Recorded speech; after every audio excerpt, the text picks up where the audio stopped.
आझाद मैदान परिसरात जरांगे समर्थकांसाठी जेवणाची सोय करण्यात आली आहे। फुटपाथवर अन्न शिजवण्यात आलंय। आंदोलकांसाठी झुणका भात वाटप करण्यात आले। जेवण घेण्यासाठी आंदोलकांच्या दूरपर्यंत रांगा पाहायला मिळाल्यात। या संदर्भातला आढावा घेतला आमचे प्रतिनिधी ज्ञानेश्वर चौथमल यांनी। पाहू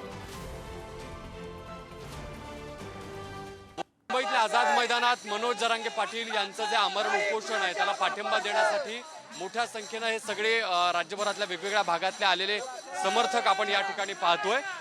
या सगळ्या भागात जेवणाची त्यांची व्यवस्था हा सगळ्यात महत्त्वाचा मुद्दा होता, कारण लोकांचा येण्याचा जो ओघ आहे तो वाढताना आपण बघतोय आणि त्या आलेल्या सगळ्या लोकांसाठी जेवणाची सोय या ठिकाणी जी आहे ती करण्यात आलेली आहे। रस्त्याच्या कडेला फुटपाथवरच हे अन्न शिजवण्यात आलेलं आहे, ज्यामध्ये आपल्याला भात आणि बेसन या ठिकाणी या सगळ्या लोकांसाठी वाटप करण्यात आल्याचं चित्र दिसतंय। सगळं बंद करून टाकले, हॉटेल वगैरे सगळं बंद करून टाकले त्यांनी।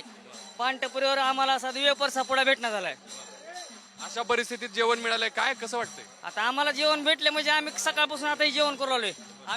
किती तासानंतर जेवण मिळालं? आता कमीत कमी 8:30 वाजता जेवण, म्हणजे सकाळी थोडं बिस्किट चहा खाल्लोय, त्याच्यावर आता जेवण चालू आमचं।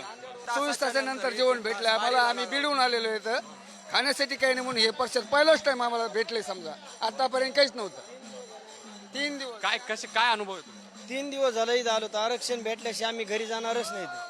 आपण बघतोय आरक्षणाच्या मुद्द्यासाठी ही सगळी जी लोक या ठिकाणी आलेली आहेत त्यांच्यासाठी स्वयंसेवकांकडून अशा पद्धतीनं वेगवेगळे मदतीचे प्रयत्न सुरू आहेत, कारण या सगळ्या भागातले हॉटेल्स बंद आहेत आणि त्यामुळे जेवणाची एवढ्या मोठ्या लोकांची अडचण होऊ नये याच्यासाठी वेगवेगळे जे स्वयंसेवक आहेत ते अन्नदान करताना बघायला मिळतात। व्हिडिओ जर्नलिस्ट निखिल करंदीकर समित ज्ञानेश्वर चौथमल, पुढारी न्यूज, मुंबई।